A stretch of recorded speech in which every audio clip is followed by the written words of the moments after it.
चार धाम यात्रा हिंदू धर्म की सबसे पवित्र और महत्वपूर्ण तीर्थ यात्राओं में से एक है। यह यात्रा उत्तराखंड के गढ़वाल हिमालय में स्थित चार पवित्र मंदिरों यमुनोत्री, गंगोत्री, केदारनाथ और बद्रीनाथ की परिक्रमा है। ऐसा माना जाता है कि इस यात्रा को करने से व्यक्ति के सभी पाप धुल जाते हैं और उसे मोक्ष की प्राप्ति होती है। चार धाम यात्रा की प्रमुख विशेषताएं। चार धाम यात्रा केवल एक धार्मिक यात्रा नहीं है, बल्कि ये एक आध्यात्मिक और साहसिक अनुभव भी है। इसकी कुछ प्रमुख विशेषताएं इस प्रकार हैं। चार पवित्र धाम। इस यात्रा में चार प्रमुख धाम शामिल हैं। यमुनोत्री, ये देवी यमुना का निवास स्थान है और यमुना नदी का उद्गम स्थल है। यहाँ पर देवी यमुना की पूजा की जाती है। गंगोत्री, ये गंगा नदी का उद्गम स्थल है। गंगोत्री मंदिर में देवी गंगा की पूजा होती है। केदारनाथ, ये भगवान शिव के 12 ज्योतिर्लिंगों में से एक है। ये मंदिर अपनी कठिन चढ़ाई और प्राकृतिक सुंदरता के लिए प्रसिद्ध है। बद्रीनाथ, ये भगवान विष्णु को समर्पित है। इसे पृथ्वी का वैकुंठ भी कहा जाता है। बद्रीनाथ में भगवान विष्णु की शालिग्राम पत्थर की मूर्ति की पूजा की जाती है। यात्रा का क्रम पारंपरिक रूप से चार धाम यात्रा एक निश्चित क्रम में की जाती है। यह यात्रा पश्चिम से शुरू होकर पूर्व की ओर जाती है। सबसे पहले यमुनोत्री धाम के दर्शन किए जाते हैं। इसके बाद गंगोत्री धाम की यात्रा होती है। तीसरा धाम केदारनाथ है और अंत में बद्रीनाथ धाम की यात्रा के साथ ये परिक्रमा पूरी होती है। धार्मिक और आध्यात्मिक महत्व। ये यात्रा जन्म मृत्यु के चक्र से मुक्ति और मोक्ष प्राप्ति के लिए बहुत महत्वपूर्ण मानी जाती है। ये पापों का नाश करके आत्मा की शुद्धि करती है। इस यात्रा से मानसिक शांति और आत्मज्ञान की प्राप्ति होती है। प्रकृति और रोमांच। ये यात्रा हिमालय की ऊंची चोटियों, घने जंगलों और खूबसूरत नदियों के बीच से होकर गुजरती है, जो प्रकृति प्रेमियों को एक अद्भुत अनुभव प्रदान करती है। इस यात्रा के कुछ हिस्से काफी दुर्गम है, खासकर केदारनाथ की चढ़ाई, जो इसे एक रोमांचक और साहसिक यात्रा बनाती है।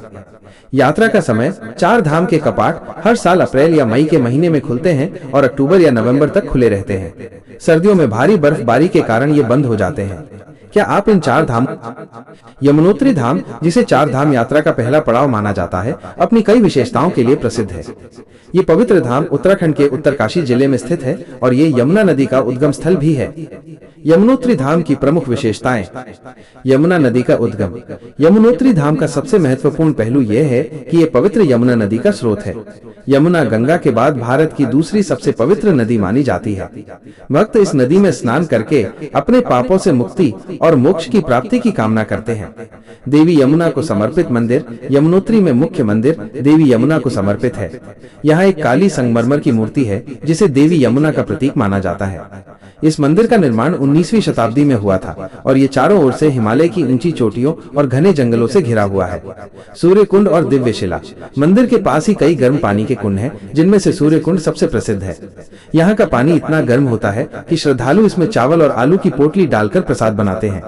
इसके पास ही एक पवित्र चट्टान है, जिसे दिव्य शिला कहते हैं, जिसकी पूजा मंदिर में प्रवेश करने से पहले की जाती है। धार्मिक महत्व। पौराणिक कथाओं के अनुसार यमुना नदी सूर्य देव की पुत्री और मृत्यु के देवता यमराज की बहन है। ऐसी मान्यता है कि यमुनोत्री में स्नान करने से व्यक्ति को मृत्यु के भय से मुक्ति मिलती है और मृत्यु के बाद उसे यमलोक में कष्ट नहीं सहना पड़ता। इसी कारण से भाई दूज के दिन यहाँ यमुना नदी में स्नान करने का विशेष महत्व है। प्रकृति का अनुपम सौंदर्य। यह धाम समुद्र तल से लगभग 3291 मीटर की ऊंचाई पर स्थित है। यहाँ की यात्रा बहुत ही सुंदर और रोमांचक है। ऊबड़ खाबड़ रास्तों, बर्फीली चोटियों और घने जंगलों के बीच से होकर गुजरना एक अनूठा अनुभव प्रदान करता है। बद्रीनाथ धाम और केदारनाथ धाम चार धाम यात्रा के दो सबसे महत्वपूर्ण पड़ाव हैं। जहां एक ओर केदारनाथ धाम भगवान शिव को समर्पित है, वहीं बद्रीनाथ धाम भगवान विष्णु का निवास स्थान माना जाता है। इन दोनों ही धामों की अपनी अपनी अनूठी विशेषताएं हैं, जो इन्हें बेहद खास बनाती हैं। केदारनाथ धाम की विशेषताएं। ज्योतिर्लिंग और पौराणिक महत्व। केदारनाथ भगवान शिव के 12 ज्योतिर्लिंगों में से एक है। पौराणिक कथाओं के अनुसार महाभारत युद्ध के बाद पांडवों ने अपने पापों से मुक्ति पाने के लिए भगवान शिव को यहाँ ढूंढा था। तब भगवान शिव एक बैल का रूप लेकर यहाँ छिप गए थे। भीम ने बैल की पीठ को पकड़ लिया, जिससे शिव प्रसन्न हुए और उन्हें दर्शन देकर पाप मुक्त किया। इसलिए यहाँ भगवान शिव की पूजा एक त्रिकोणीय चट्टान के रूप में की जाती है, जो बैल की पीठ का प्रतीक है। भवन निर्माण की अद्भुत कला। केदारनाथ मंदिर का निर्माण विशाल पत्थरों से हुआ है और इसकी वास्तुकला आज भी एक रहस्य बनी हुई है। ये मंदिर लगभग 6 फीट ऊंचे चबूतरे पर बना है और इसकी दीवारें 187 फुट लंबी और 80 फुट चौड़ी हैं। ऐसा माना जाता है कि वर्तमान मंदिर का निर्माण आदि शंकराचार्य ने 8वीं शताब्दी में करवाया था। कठिन और रोमांचक यात्रा केदारनाथ की यात्रा गौरीकुंड से शुरू होती है, जहां से मंदिर तक की 18 किलोमीटर की पैदल चढ़ाई काफी कठिन है। ये यात्रा श्रद्धालुओं के लिए एक तरह से उनकी आस्था और शारीरिक शक्ति की परीक्षा है। इस रास्ते पर हिमालय की ऊंची चोटियों और मंदाकिनी नदी का मनोरम दृश्य देखने को मिलता है। आदि शंकराचार्य की समाधि। मंदिर के पीछे आदि शंकराचार्य की समाधि है, जिन्होंने हिंदू धर्म को पुनर्जीवित करने में महत्वपूर्ण भूमिका निभाई थी। बद्रीनाथ धाम की विशेषताएं। भगवान विष्णु का निवास। बद्रीनाथ धाम भगवान विष्णु का पवित्र निवास स्थान है। इसे पृथ्वी का बैकुंठ भी कहा जाता है। यहाँ भगवान विष्णु की 1 मीटर ऊंची शालिग्राम पत्थर से बनी मूर्ति है, जो पद्मासन की मुद्रा में बैठी हुई है। नर नारायण पर्वत। बद्रीनाथ धाम 2 पर्वतों के बीच स्थित है, जिन्हें नर और नारायण पर्वत कहा जाता है।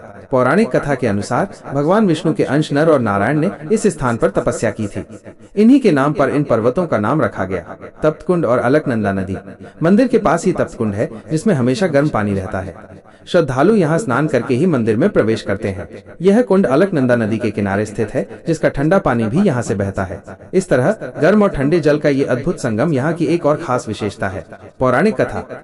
यह कथा भी प्रचलित है कि पहले यह स्थान भगवान शिव और माता पार्वती का निवास था, लेकिन भगवान विष्णु ने एक बालक का रूप धारण कर यह स्थान उनसे मांग लिया था।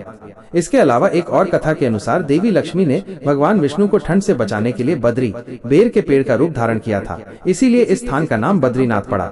हम